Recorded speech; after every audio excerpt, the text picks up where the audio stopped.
Montana is one of Battleborn's more iconic characters, well known for his size and health. He can tank with the best of them, but can also generate high consistent damage with a full damage build. Today we'll go over my favorite build with Montana to show how you can control the enemy team. Montana's main weapon is his minigun. His alternate ability is where he spins up his minigun, making it ready to fire immediately, although his spin up time is quick enough that this really shouldn't be too much of a problem. The minigun does not need to reload, but instead generates heat. The hotter your gun, the more damage it deals, but when it overheats, it'll stop firing. As long as your heat meter isn't 100% full, you can fire the gun, but it is wise to keep track of your heat to maximize your damage. Montana's two abilities are Lumberjack Dash and Hailstorm.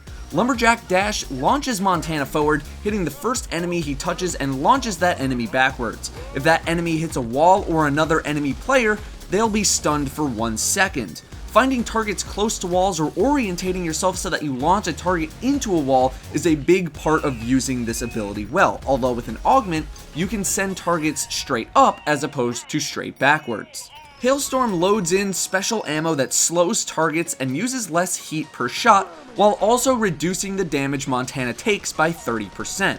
Hailstorm can be modified at level 4 to deal fire damage instead, and can turn Montana into a damage machine. Montana's ultimate ability is Mansformation, where he will charge up his foot, slam it into the ground, damaging and knocking up all enemies nearby, while granting extreme damage resistance for a short time. It should be noted that this can be interrupted, and doing so will basically shut down Montana in a teamfight. Montana's gear options are pretty open. He doesn't need reload speed or recoil enhancements, so what I normally focus on is maximum health, movement or sprint speed, crowd control duration, or healing received. More damage focused builds can focus on attack damage, but I'd still probably get health in there somewhere. Yes, attack speed does affect Montana's minigun rate of fire. Montana is widely considered as a tank, and rightfully so. He is gigantic and has a ton of health. But a lot of people don't really play Montana that well because while he is a tank, you really need to take advantage of his initiating abilities to get the most out of him. Just standing around being a big target isn't enough to play Montana. Montana is a fantastic initiator because of his knockup and crowd control capabilities. His description even says controller/initiator. It doesn't even say tank. Your combo will basically be Lumberjack Dash straight into Hailstorm. Alternatively, if you're hitting multiple targets, throw in Mansformation in between those abilities for more damage and damage resistance. Let's look at the Helix build I use for the initiator/tank build. At level 1, we take the blue so we can initiate from farther away. Level 2, I personally like the knock-up effect as opposed to the knock-back effect. Being able to CC and damage a large group of enemies as opposed to just one is huge, especially if you're following up with Mansformation. At level 3, we're taking the health. That's an easy pick. At level 4, we're taking decreasing heat with Hailstorm, the blue. The last thing you want to do is overheat because it basically removes your effectiveness from the fight. Plus, it allows you to shoot, get halfway heated, activate Hailstorm, drop down, then heat up again, keeping you shooting for a long time. Level 5 is up to you. The health regen is so minimal that it basically doesn't matter, but this should be picked dynamically. However, when you get the Helix mutation focused fire, that is easily the best pick to help remedy one of Montana's greatest weaknesses. Level 6, we're taking more shield. That's easy. Level 7, we're taking the purple for longer lasting Hailstorm. We don't need 25% more dash damage, we're focused on CC and tanking, not DPS. When you have the Helix choice, either it or Ice Age is fine. Pick it dynamically depending on what you need. Level 8, we're taking reduced cooldown. Once again, we don't need more damage on Lumberjack Dash for this build. Level 9, I like the slowing effect because this build is all about keeping the enemy controlled, although the Helix mutation is pretty nice if you're needing more damage reduction. And level 10 should be picked dynamically. If you're fighting a lot of melee, go blue. If you're fighting a lot of ranged, go purple. For a more damage-focused build, it's basically taking the opposite of what I suggested for the initiator build. Level 1, purple. Level 2 is whichever. Level 3, I'd probably still go blue. Level 4 is purple. Level 5 is the mutation. Level 6 is either the purple or the blue, your choice depending on the game. Level 7 should probably be the mutation. Level 8 is probably blue, although if you're stacking Lumberjack Dash effects, impact damage isn't a terrible choice. Level 9 is either blue or purple depending on the situation, as is level 10. Both of those are flexible. Montana's Allure Challenges are pretty basic. Take 1 million damage is going to happen over time in PvP. 15,000 burning damage with Firestorm isn't too bad and will happen over time. Killing 50 enemies with Lumberjack Dash can be pretty annoying, but going into a solo PvE mission and getting minions individually is not too bad of a process. Slowing 5 enemies concurrently with Hailstorm is more of a PvE experience as well, as slowing an entire team in PvP is really difficult. Then, playing 5 games with a Peacekeeper character on your team can be done with a friend or otherwise over time. Oscar Mike is a pretty common pick because he is really good, so there shouldn't be too many issues there. Montana needs to be played aggressively, as he thrives by being up close to enemies, since most enemies are smaller than they are bigger. Shoving enemies into walls, slowing them down, and otherwise keeping them controlled via body blocking, since Montana is so big, is what Montana does best. Melee carries like Eldragon and Phoebe will simply melt when going toe-to-toe with Montana due to his vast health pool. Not to mention that you can kite them into a position for you to dash into them in order to stun them or knock them up. Montana is also very good at killing shepherds from close to medium range, and should focus at the very least on killing this very important minion. An AoE Lumberjack Dash is a good way to get damage on the smaller minions. Just be mindful of this situation.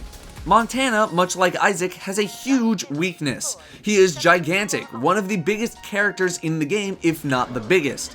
While he can take a beating, and while Lumberjack Dash is a useful tool to escape, he's such a huge target that he often doesn't get to participate in team fights for very long without some sort of healer. If he dashes into a fight, he's pretty much stuck there until the enemy dies or you die. It takes a huge amount of awareness to play Montana well, or to be anything more than a sponge for damage and dying constantly. You will constantly be poked by ranged enemies, and really need someone to babysit you to maximize his effectiveness, otherwise you're just going to be chased out of the lane. I don't think I've played Montana without someone on my team playing Miko or Reyna to support him, because with a support, Montana is incredibly difficult to kill, but without one, he can just be picked apart. Because of the fact that he should be played more aggressively than passively, this realization is only amplified. There's a reason he's rated 3 stars on the difficulty tier. Positioning is a huge factor in Montana's success because of his size. For example, I see so many Montanas on Incursion who have absolutely no regard for their positioning or awareness at all. They'll just jump into the middle of the lane, start shooting things, and only realize that they're going to die until it's way too late. We'll take a look at a clip where the enemy team has both a Thorn and a Marquis, 2 of the biggest counters to Montana in this mode. We start the match, and the first thing I do is hide behind the pillar and use my team as bait. This is obviously not a situation where a massive team fight is going to break out, and if it does, we're probably going to lose because 2 of their ranged are sitting very far back. Instead, I hug the central pillar and play the zone control game. We don't need kills to happen, but we want to maintain this aggressive stance. With me hiding behind the pillar and only shooting when targets are near, I block the damage from Marquis and Thorn while also keeping my friends safe. If a melee chooses to engage, I can immediately jump on them, my team can burst them down, and I will be able to escape easily.